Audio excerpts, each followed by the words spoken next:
안녕하세요. 오늘은 민수기 35장의 말씀을 가지고 하나님의 은혜의 장소인 도피성에 대한 이야기를 함께 나누고자 합니다. 민수기 35장 전체는 레위 지파 사람들이 거주할 성읍과 그런 거주 장소에 대한 이야기를 말씀해주고 있는데요.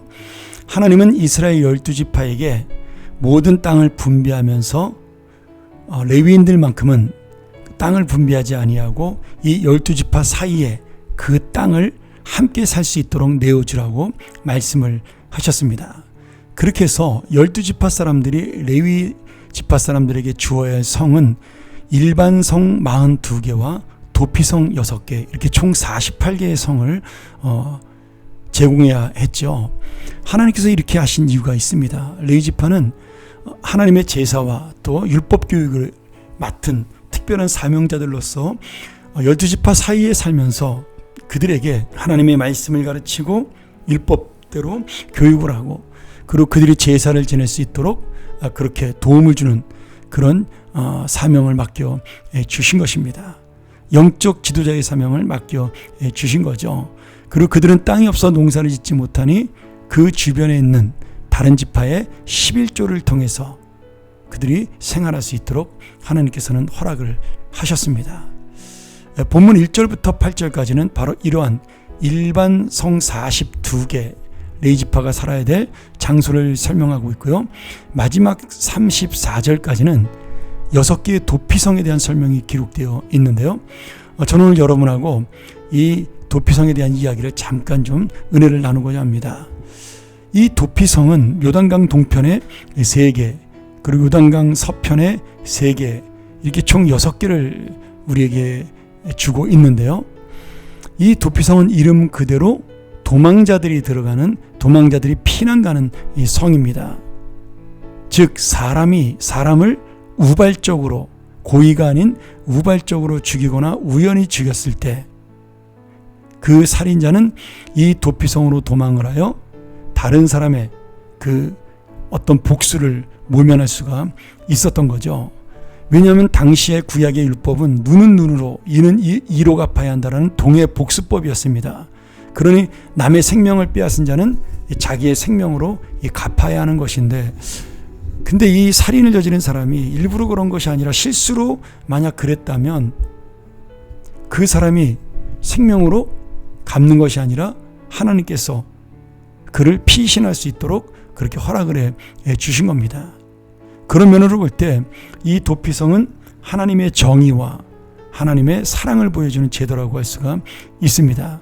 사람의 생명을 해친 사람에 대해서는 반드시 심판하시는 하나님의 공의가 담겨 있고, 하나님의 생명을 기준히 여기라는 말씀이 담겨 있습니다. 왜냐하면 이 도피성을 살인한 자가 들어갔을 때는 그 밖으로 나오면은 그 사람도 죽을 수 있는 그러한 여건이 됩니다. 도피성 안에 있을 때만 살 수가 있는 거죠. 그러니 사실은 이 도피성은 그가 살아생전에 마음대로 돌아다닐 수 있는 동네 감옥이다, 이렇게 볼 수가 있습니다. 그리고 이 도피성에 있는 제사장이 죽은 후에만 이 살인을 저지른 사람이 마을 바깥으로 나와 자유를 얻을 수가 있었죠. 그러니 비록 죽음은 면했지만 내가 살인을 저지른 것에 대한 자유를 잃어버리는 그런 것이 바로 하나님의 공의를 보여주는 제도고요. 그리고 제사장이 죽을 때까지 기다리라는 것은, 이 제사장은 예수 그리스도를 상징하는 것입니다. 그러니 예수님의 죽음이 그를 구원할 수 있다라는 그 사실을 또 상징적으로 보여주고 있는 겁니다. 또한 우발적으로 살인을 저지른 사람이 이 도피성으로 들어가 살 수 있게 된다면, 지금 하나님의 사랑으로 살인을 저지른 자라도 용서받을 수 있다라는 하나님의 놀라운 자비한 마음을 보여주는 거죠. 신명기 19장에 보면 이 도피성에 대해서 추가적으로 설명이 나와 있습니다. 하나님은 이스라엘 사람들이 사는 지역을 잘 나눠서 도피성을 잘 배치하라, 적절하게 배치하라, 이렇게 말씀하십니다. 즉 이 도피성으로 가는 길을 여러 개 두어서 멀리서 오다가 잡혀서 죽지 않도록 그렇게 하나님이 살인자들, 우발적으로 살인을 저지른 자에 대한 배려를 해 주신 겁니다. 그리고 1년에 한 번씩 이 도피성으로 가는 길을 잘 닦아서 이 사람들이 잘 피신할 수 있도록 그렇게 불편하지 않게 길을 만들어 준 것이죠. 그러니 이 도피성은 하나님의 정의와 공의를 보여주면서 또한 하나님의 자비와 사랑을 보여주는 놀라운 은혜의 제도다, 이렇게 볼 수가 있습니다. 사람을 죽인 자를 반드시 하나님은 심판하시나, 그러나 우연히 자신의 생각이 아닌 우연히 죽인 자들에게는 한 번 더 기회를 주시고 생명을 보존케 하시는 하나님의 은혜가 담겨 있는 거죠. 오늘 그러므로 우리가 이 도피성을 바라보면서 나 같은 죄인도 살 수 있는 기회를 주셨구나. 하나님께서 우리에게 새로운 기회를 주시는구나. 이 도피성을 우리들의 피난처로 만드심으로 예수님으로 상징되는 제사장 그를 통하여 내가 주님의 은혜로만 살 수 있구나. 주님이 나를 대신해야 내가 대신해서 죽음으로 내가 살 수 있구나.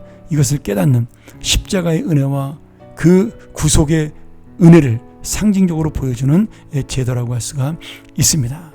오늘 다시 한번 이 도피성의 은혜를 바라보며 하나님의 놀라우신 공의와 사랑, 그리고 우리를 향하여 준비하신 예수 그리스도의 구원의 은혜, 이것을 놓치지 아니하고 오늘도 이 사랑을 내가 감사하고 주님의 공의를 두려워하며 살아가는 우리 모든 하나님의 자녀가 되기를 주의 이름으로 축원합니다.